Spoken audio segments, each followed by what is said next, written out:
Please stand for the Pledge of Allegiance. I pledge allegiance to the flag of the United States of America and to the republic for which it stands, one nation, under God, indivisible, with liberty and justice for all.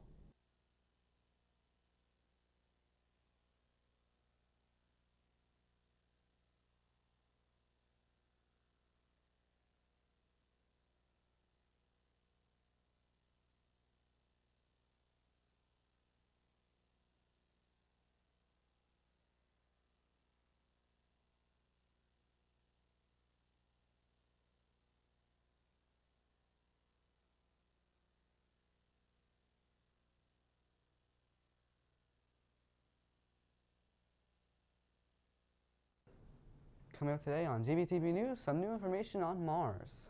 Plus some new information on school policies. All this and more today on GVTV News.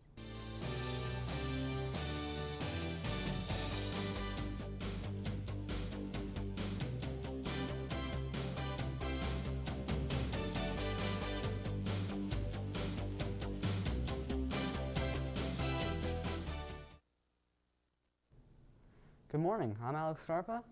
And I'm Kat Bosworth. Today is Friday, January 7th. Today is the first Friday of the year, and you know what that means. Be sure to check out all the First Friday activities on Instagram and support all our favorite movies. The theme will be Taylor Swift Funerals 2022 in honor of the theme. Have fun and enjoy some great movies. With the new year comes some new rules and policies, and our TARDY policy has changed pretty drastically. From this point forward, students are expected to be in their class when the bell rings, with tardy sweeps being conducted every day. If you are tardy, you will be assigned detention either before school, after school, or even during lunch.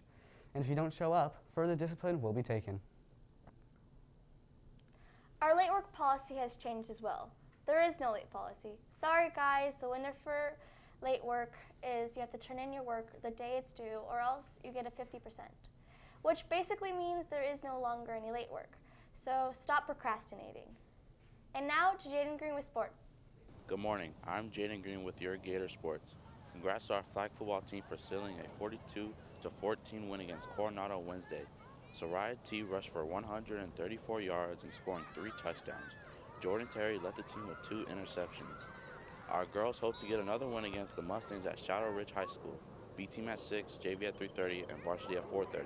Let's wish our girls the best of luck. Our boys basketball team also had a very successful, intense win yesterday, a 67-63 victory over the Mustangs. They will play again today, home against the Desert Oasis Diamondbacks. Well, that's all the news of sports. Back to you guys at the desk.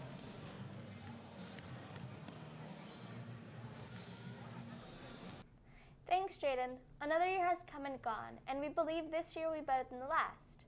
But we would like to look back on 2021 and see that it wasn't all bad. Like how Team C's had the goal of removing plastic out of the ocean. The fundraiser for this raised $25 million. And now every dollar donated will remove 1 pound of plastic. Yeah, we are closer to saving our planet. But what about other planets? Not only did NASA launch another rover to Mars, they also found a way to convert Mars' carbon dioxide atmosphere into oxygen. We're getting closer and closer to a real sci-fi movie. And no matter how bad these last few years have gotten, remember that there was always something to smile about. And we have to try hard to make these trying times easier. That's all the news we have for you today. Follow us on Facebook, Instagram, and Twitter at GVTV News. And from all of us here at GVTV News, have a great day.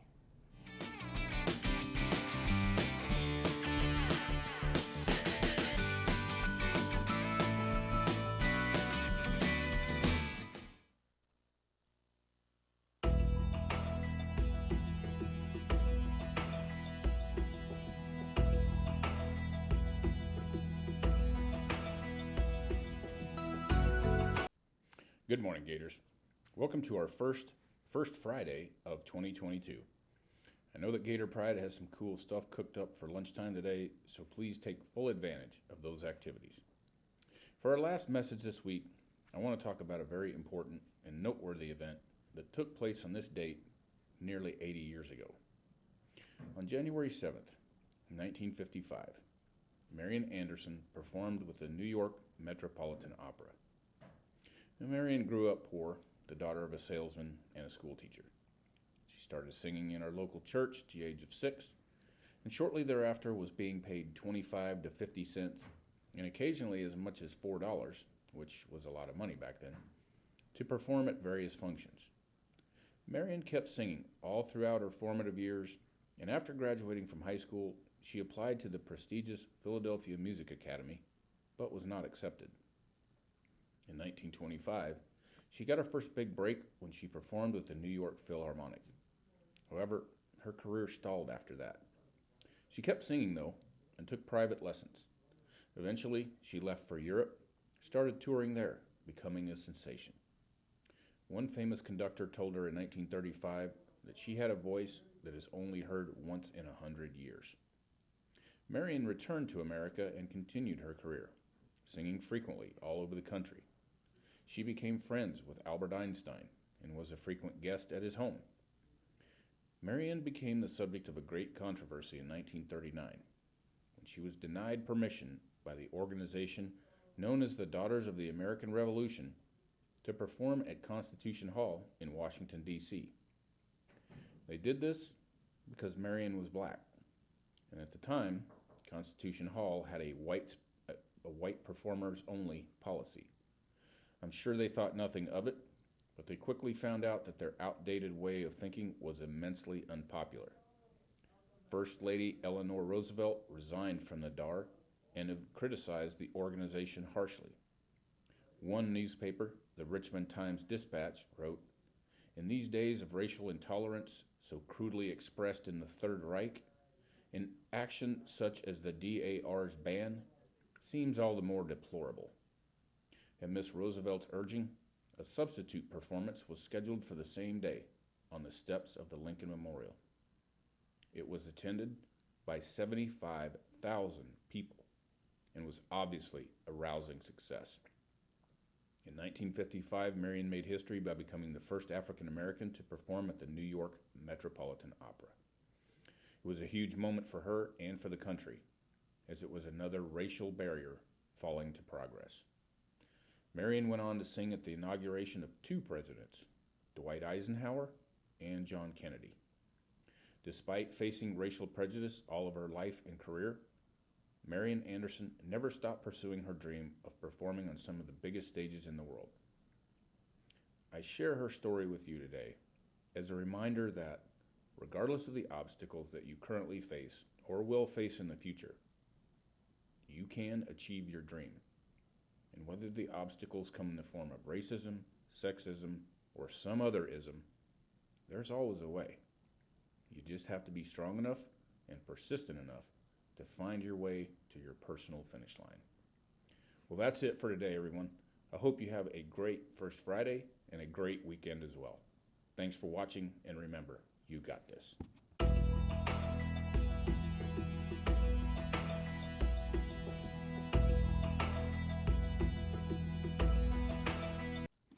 Buenos dias, Gators.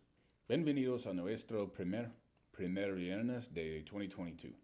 Sé que el Orgullo Gator tiene algunas cosas interesantes preparadas para la hora del almuerzo de hoy, así que por favor aprovechen al máximo esas actividades.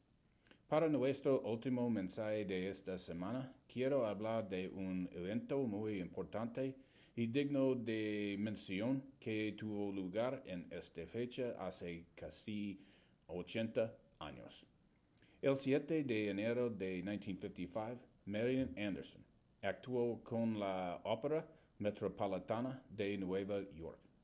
Marian creció pobre, hija de un vendedor y una maestra de escuela.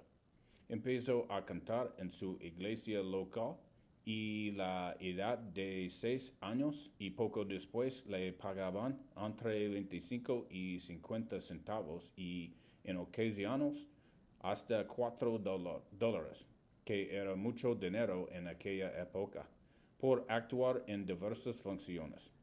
Marian siguió cantando durante todos sus años de formación y tras graduarse en el instituto, solicitó entrar en la prestigiosa Académica de Música de Filadelfia, pero no fue aceptada. En 1925 tuvo su primera gran oportunidad cuando actuó con la Filarmónica de Nueva York. Sin embargo, su carrera se estancó después. No obstante, siguió cantando y recibió clases particulares. Finalmente se fue a Europa y empezó a hacer giras, convirtiéndose en una sensación. Un famoso director de orquesta le dijo en 1935 que tenía una voz que solo se oía una vez cada 100 años. Marion regresó a Estados Unidos y continuó su carrera, cantando con frecuencia por todo el país.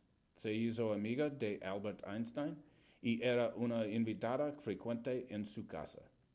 Marion fue objeto de una gran controversia en 1939, cuando la organización conocida como las Hijas de la Revolución Americana le denegó el permiso para actuar en el Constitution Hall de Washington, D.C.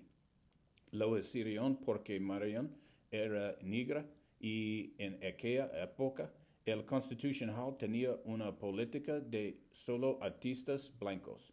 Seguro que no pensaron en ello, pero pronto descubrieron que su anticuada forma de pensar era inmensamente impopular.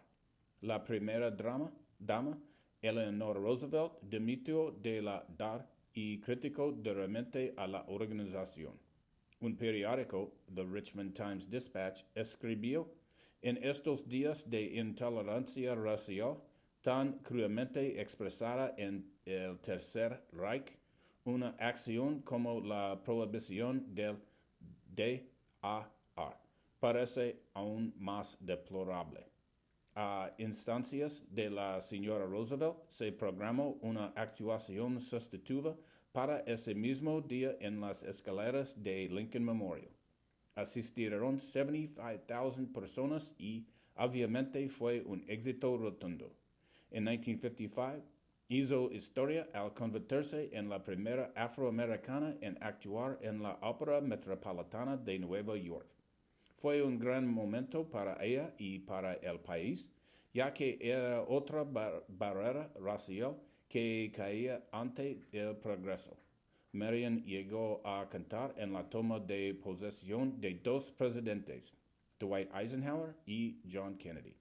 A pesar de enfrentarse a los prejuicios raciales durante toda su vida y su carrera, Marion Anderson nunca dejó de perseguir su sueño de actuar en algunos de los mayores escenarios del mundo. Hoy comparto su historia con ustedes para recordarles que, independientemente de los obstáculos a los que se enfrenten o vayan a enfrentarse en el futuro, puede alcanzar su sueño. Y aunque los obstáculos vengan en forma de racismo, sexismo o cualquier otro ismo, siempre hay un camino. Solo tienes que ser lo suficientemente fuerte y persistente para encontrar el camino hacia tu línea de meta personal. Bueno, eso es todo por hoy. Espero que tengas un gran primer viernes y un gran fin de semana también. Gracias por vernos y recordad, tú tienes esto.